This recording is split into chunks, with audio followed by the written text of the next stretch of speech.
Hello ചങ്ങായിമാരെ, എല്ലാവർക്കും നിജീസ് വേൾഡിലേക്ക് സ്വാഗതം.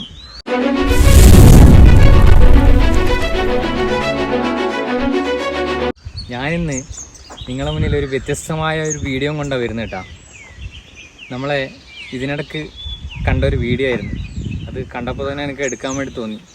കാരണം ഇന്നത്തെ സമൂഹത്തിന് അത്യാവശ്യമായൊരു വീഡിയോ ആണ്. അത് കണ്ട് ആ വീഡിയോയിൽ പറയുന്ന കാര്യങ്ങളൊക്കെ നമ്മൾ മനസ്സിലാക്കി അതുപോലെ മുന്നോട്ട് പോയാൽ നമുക്ക് നമ്മളെ കുട്ടികളെയൊക്കെ ചേർത്ത് പിടിച്ച് ജീവിതകാലം മുഴുവൻ അവരോട് സന്തോഷത്തോടുകൂടെ ജീവിക്കാൻ വേണ്ടി പറ്റും. നിങ്ങൾ കേട്ടിട്ടുണ്ടാവും മാച്ചേരി ജനസംസ്കൃതി എന്ന് പറയുന്ന ഒരു ക്ലബിനെ പറ്റിയിട്ട്. അവർ ഒരുപാട് ജീവകാരുണ്യ പ്രവർത്തനങ്ങളിലായാലും അതുകൂടാതെ ആദരിക്കപ്പെടേണ്ടവരെ ആദരിക്കുന്ന കാര്യത്തിലായാലും സമൂഹത്തിന് നല്ല രീതിയിൽ പല കാര്യങ്ങളും ചെയ്യുന്ന ഒരു ക്ലബ്ബാണ്. അവരെ വാർഷികത്തോടനുബന്ധിച്ചിട്ട് ഇങ്ങനൊരു ഏകാംഗ നാടകം, ലഹരിക്കെതിരായിട്ടുള്ള ഏകാംഗ നാടകം കാണാനിടയായി. അതിനെപ്പറ്റിയാണ് ഞാൻ ഇപ്പോൾ പറഞ്ഞു വരുന്നത്.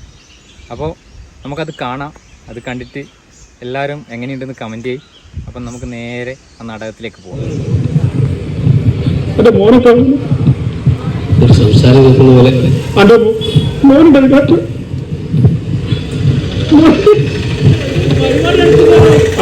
നമ്മളെ ഡ്രൈവർ ഷൈജു പറഞ്ഞു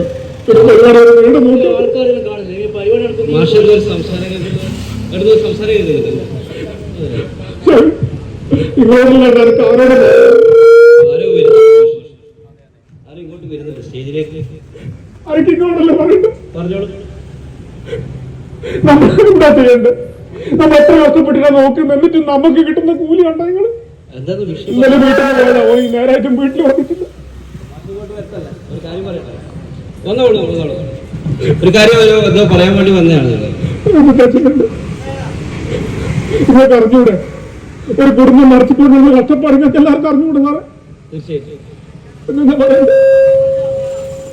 ഒന്നാം ക്ലാസ് മുതൽ പറഞ്ഞോട്ടല്ലേ സംസാരിച്ചോട്ടെ മാഷെ, നിങ്ങൾക്ക് അറിഞ്ഞൂടെ? 1ാം ക്ലാസ് മുതൽ 10ാം ക്ലാസ് വരെ എല്ലാത്തിനും ഫസ്റ്റായി നേടുന്ന മോന. എന്ത് പരിപാടിക്ക് പങ്കെടുത്താലും സമ്മാനം ഉണ്ടാവും, വീട്ടിൽ വരത്തില്ല. നിങ്ങൾക്ക് ഓർമ്മയില്ല? കഴിഞ്ഞ A+ എല്ലാം കിട്ടിയാൽ നിങ്ങളിലെ സമ്മാനം കൊടുക്കാൻ വേണ്ടി വീട്ടിൽ വന്നു. കഴിഞ്ഞ കൊറോണ സമയമില്ലേ, ഇവിടെ ആർക്കൊന്നും പണിയുണ്ട, ആർക്കൊന്നും പൈസയുണ്ട. നമ്മളെ മക്കൾക്കല്ല ഓൺലൈനായി ക്ലാസ് എന്ന് പറഞ്ഞു.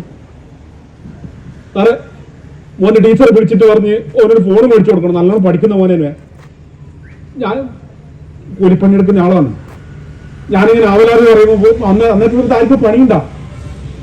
ഓള് പറഞ്ഞു നിങ്ങളെന്തിനാ ഈ ബേജാറാകുന്നു, കുടുംബശ്രീയിൽ നിന്ന് എന്തോ പൈസയുണ്ട് മേടിച്ചു കൊടുക്കാന്ന് പറഞ്ഞു. മക്കളെ കാര്യമില്ല, മേടിച്ചു കൊടുക്കണ്ടേ? മേടിച്ചു കൊടുത്ത് തട്ടിക്കുട്ടി ഒരു ഫോണിനെ മേടിച്ചു കൊടുത്തു, നല്ല ഫോണിനെ മേടിച്ചു കൊടുത്തു. അന്ന് മുതലാണ് തല കുത്തോട്ടാ, പിന്നെ നീർന്നിട്ടില്ല. കളിയില്ല, ചിരിയില്ല, ഭർത്താനുമില്ല. ഇപ്പൊ എന്നെ കാണുന്ന തന്നെ ഒരു ദേശം. മിഞ്ഞാന്ന് വൈകുന്നേരം ആടിക്കഴിഞ്ഞിട്ട് അവൻ വീട്ടിൽ വന്നു. ഓന് കണ്ടപാട് ദേഷ്യം വന്ന് ദേഷ്യം വന്ന് എന്തോ പറഞ്ഞോണ്ട് ചോറെല്ലാം കൊടുത്തിട്ട് ഇങ്ങനെ എന്തോ പറഞ്ഞോണ്ടിരിക്കുന്നതിന് പോലും ഉലക്കല്ല കൂട്ടാൻ ടേസ്റ്റ് ഇല്ല എന്ന് പറഞ്ഞിട്ട് നമ്മൾ ഈ കഷ്ടപ്പെട്ട് മേടിച്ചു കൊടുത്ത ഫോണില്ലേ, ഒറ്റ ഏറിന നിലത്തെറിഞ്ഞ് പൊട്ടിച്ചാഞ്ഞ്. രാത്രി പണിയും കഴിഞ്ഞിട്ട് ഞാൻ നേരം പോയിട്ട് വീട്ടിലെത്തി വേണ്ടത് കേട്ടപ്പോൾ എനിക്ക് ദേഷ്യം വന്നിന്. വരൂലേ സാറേ? ഞാനൊരു അടി കൊടുത്തിട്ട് തെറ്റാ?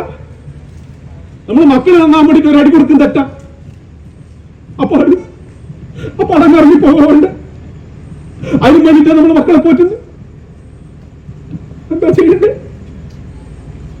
ഒരു കുറേ സായി പറയുന്നു ചെക്കന്റെ പോക്ക് ശരിയില്ല, ചെക്കന്റെ കൂട്ടുകെട്ട് ശരിയില്ല, നിങ്ങളൊന്ന് പറയണമെന്ന് പറഞ്ഞു. അന്നേരത്ത് ഞാനെന്നാ പറയാന്നറിയാം, ആമ്പിളറിലെ അങ്ങനെയൊന്നും ഉണ്ടാവും. അങ്ങനെ ഒറ്റ സമാധാനിപ്പിക്കുക കേട്ട് മുണ്ടരുവാക്കൂ. കീശന്ന് പൈസ പോകുമ്പോ, ഓളെ ബാഗിന്ന് പൈസ പോകുമ്പോ, ആലക്കത്തെ വീട്ടിൽ നിന്ന് കളവ് പോകുമ്പോ പറഞ്ഞ് ശരിയാവും. ഇപ്പൊ നിങ്ങളും പറയുന്നു ശരിയാവുന്നു. കാര്യങ്ങളെല്ലാം കൈവിട്ട് പോകുന്നു കേട്ടാ. നമ്മളെ മക്കളെ ഇങ്ങനെ തുള്ളിക്കാൻ വേണ്ടി ഒരു യുവ ആൾക്കാർ ഇറങ്ങി തിരിച്ചിട്ടുണ്ടെന്നാ പറഞ്ഞ് അറിഞ്ഞില്ല നിങ്ങള്? നമ്മൾ ഇടവഴിയിലിറക്കി എത്തിയിട്ടുണ്ടെന്നാ പറയുന്നു. ഞാനോട് അന്വേഷിക്കാൻ സ്ഥലമൊന്നുമില്ല. നമ്മുടെ മേലൂക്കത്തെ കാതർക്കില്ലേ, ഓർക്കൊരു ഒരു മോനുണ്ട് അസ്കർ, അടുത്ത നമ്മളെ മാച്ചേരിയുള്ള. ഞാൻ അന്വേഷിച്ചിട്ട് ആ വീട്ടിൽ പോയിട്ടേ വരുന്നു. ആടെ എത്തി നോക്കുമ്പോ എന്താ കഥ? ആ ഉപ്പി ഒരേ കരച്ചിലാണ്. പക്ഷെങ്കിൽ ആ വീട്ടിന്റെ പോരായിട്ട് ഒരു സാധനം കെട്ടി കേട്ട അന്റെ മോന്റെ ബാഗ്, അന്റെ മോന്റെ ഈ ബാഗ് ഇത് മാത്രമേ എനിക്ക് കിട്ടിയിട്ടുള്ളൂ, മോനില്ലാണ്ട് എനിക്ക് നടക്കൂല. എന്താ ചെയ്യാ? ഞാൻ വിചാരിച്ചെന്നറിയാം അന്റെ മോന് തെറ്റൊന്നും പറ്റൂല അല്ലേ? നിങ്ങൾ എല്ലാവരും അങ്ങനെയല്ലേ വിചാരിക്കുന്നത്? നമ്മുടെ മക്കൾക്ക് തെറ്റൊന്നും പറ്റൂല എന്നല്ലേ നിങ്ങൾ എല്ലാവരും വിചാരിക്കുന്നത്? ഇങ്ങനെ വിചാരിക്കേണ്ട കേട്ടാ. നമ്മളെ മക്കളെ നമ്മളെ പറ്റിച്ചുകൊണ്ടേയിരിക്കും. ഒരു ഫോണും ഒരു ഫാനും അടച്ചിട്ട മുറിയുണ്ടോ പിന്നെ ഒക്കൊന്നും വേണ്ടെന്നാ പറയുന്നു. എന്താ ചെയ്യാ? നമ്മളെ മക്കളിൽ പിന്നെ നമ്മളുണ്ടാ, നമ്മുടെ നാടുണ്ടാ, നമ്മുടെ രാജ്യമുണ്ടാ. നമ്മുടെ രാജ്യത്തിന്റെ നട്ടലില്ല നമ്മളെ കുട്ടികൾ. നമ്മളെ കുട്ടികളില്ല പിന്നെ നമ്മൾ എന്തിനാ? നമ്മളൊന്ന് വാടി പോകുമ്പോ നമുക്കൊരു താങ്ങായി നിന്നിട്ട് ഒരു തുള്ളി വെള്ളം തരാൻ നമ്മളെ മക്കൾ മാത്രമേ ഉള്ളൂ. ഒരില്ല പിന്നെ എന്തിനാണ്? നമ്മളെത്രത്തോളായി അത്രമെങ്കിലും നമ്മളെ മക്കളെ പ്രാപ്തമാക്കിയൊക്കെ എടുക്കണ്ടേ? അതിനുള്ള കഷ്ടപ്പാടില്ല നമ്മൾ അങ്ങനെ പോകുന്നു. അറിയില്ല നിങ്ങൾക്ക് നമ്മുടെ പീഡക്കാരൻ നാണുവാട്ടിന്റെ മോന്റെ കാര്യം? ഓനിങ്ങനെ എഞ്ചിനീയറിംഗിൽ 10 ക്ലാസ്സിൽ പാസ്സായിട്ട് ഏതോ ഹോസ്റ്റലിൽ പോലെ ഇപ്പൊ പഠിച്ചു. ആടുന്ന് പിള്ളേരെന്തോ ആക്കിയെന്നാ പറയുന്നത്, എന്തോ കൊടുത്തെന്നാ പറയുന്നത്. അന്നേരം മുതൽ പിരാന്തനാ, നട്ടപ്പിരാന്തേ.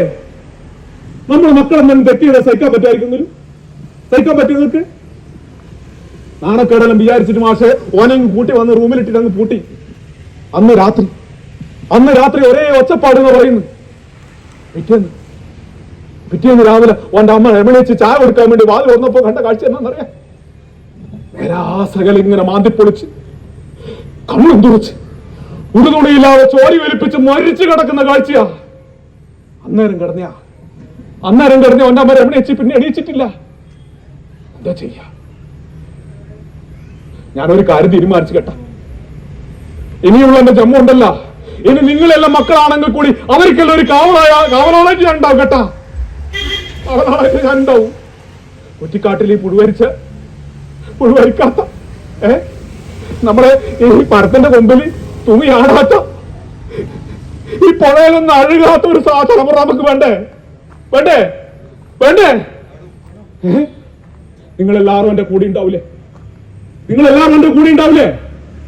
നിങ്ങൾക്ക് ആരും കുരിയാട്ടില്ലേ? നിങ്ങൾ ഉറക്കെ പറ, നിങ്ങളെല്ലാവരും എന്റെ കൂടെ ഉണ്ടാവില്ലേ? അത് മാത്രം കേട്ടാ മതി കേട്ടാ. നമ്മളെല്ലാവരും ഒറ്റക്കെട്ടായി നിന്നുണ്ടല്ലോ ഈ കാട്ടുകള്ളന്മാരെ നാട്ടിൽ നിന്ന് തുറക്കാൻ പറ്റും നമുക്ക്.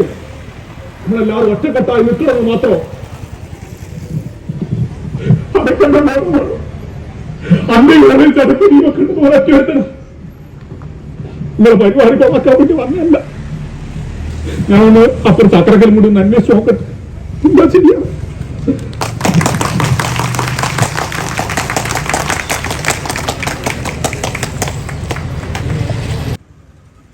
ബോധവൽക്കരിക്കുക എന്ന ശ്രമത്തിന്റെ ഭാഗമായി 150 തരം വേദികളിൽ നിറഞ്ഞാടിയ അച്ഛൻ എന്ന കഥാപാത്രം ചെയ്ത ഏകപാത്ര നാടകമാണ് ഇപ്പോൾ വേദിയിൽ അരങ്ങേറിയത്. നാടകം അവതരിപ്പിച്ചത് Kannur taluk legal services committee para leader volunteer Shri PC Rakesh അവർകളാണ്. അദ്ദേഹത്തിന് നല്ലൊരു കൈയടി നമുക്ക് കൊടുക്കാം. നമുക്ക് എല്ലാവർക്കും ഒരുമിച്ച് ചേർന്ന് ഈ നാടിന്റെ ഏറ്റവും വലിയ വിപത്തായ ലഹരിക്കെതിരെ പോരാടാം എന്ന് മാത്രം ഈ സമയത്ത് പറഞ്ഞുകൊണ്ട് ആശംസ ഭാഷണം തുടരുകയാണ്. അപ്പോൾ ചങ്ങായിമാരെ, എങ്ങനെയുണ്ടായിരുന്നു നമ്മളെ വീഡിയോ? അടിപൊളി വീഡിയോ അല്ലേ? ഇത് സമൂഹത്തിന് തരുന്ന ഒരു മെസ്സേജാണ് കേട്ടോ. ഇന്നത്തെ ലഹരിയും അതിന് പിന്നിലുള്ള യുവാക്കളുടെ ഓട്ടവും ഒക്കെ നമുക്ക് ഓർമ്മപ്പെടുത്തുന്ന ഒരു മൊബൈൽ അഡിക്ഷൻ, അതൊക്കെ ഓർമ്മപ്പെടുത്തുന്ന ഒരു ചെറിയൊരു വീഡിയോ ആണ്. പക്ഷെ അതിൻ്റെ അകത്ത് വലിയ കാര്യങ്ങൾ ഉൾക്കൊണ്ടിട്ടുണ്ട്. അപ്പോൾ അതൊക്കെ നമ്മളെ മനസ്സിൽ ശരിക്കും ഇപ്പോഴും മനസ്സിന്ന് പോയിട്ടില്ല. ആ സങ്കടം അതിങ്ങനെ മനസ്സിനെ ഇങ്ങനെ ഇടയ്ക്കിടയ്ക്ക് കുത്തി നോവിച്ചുകൊണ്ടിരിക്കുന്നുണ്ട്. ആ നോവ് നമ്മളെല്ലാവരുടെ ഉള്ളിൽ വേണം, എന്നാലേ നമുക്കത് തടയാൻ വേണ്ടി പറ്റൂ. ലഹരി ഈ നാടിനെ നശിപ്പിച്ചുകൊണ്ടിരിക്കുകയാണ്, കാർന്ന് തിന്നുകൊണ്ടിരിക്കുകയാണ്. അതില്ലാണ്ടാക്കാൻ വേണ്ടി നമുക്കെല്ലാവർക്കും ഒറ്റക്കെട്ടായിട്ട് ജനസംസ്കൃതി മാച്ചേരിൻ്റെ അന്ന് കണ്ട ആ ഒരു നാടകത്തിൽ ഉള്ള പോലെ നമുക്ക് ഒത്തൊരുമിച്ച് നിൽക്കാം. അപ്പോൾ എൻ്റെ വീഡിയോ ഇത്രയേ ഉള്ളൂ. വീഡിയോയുടെ അവസാനിക്കലാണ്. എന്നും പറയുന്നത് പോലെ തന്നെ നമ്മളെ വീഡിയോ ഒക്കെ ഇഷ്ടപ്പെട്ടാൽ എല്ലാവരും നമ്മളെ സപ്പോർട്ട് ചെയ്യണം. വീണ്ടും അടുത്തൊരു ചെറിയ വീഡിയോ ആയിട്ട് വരാം. എല്ലാവർക്കും ബായ്. നിങ്ങളുടെ സ്വന്തം നിധി.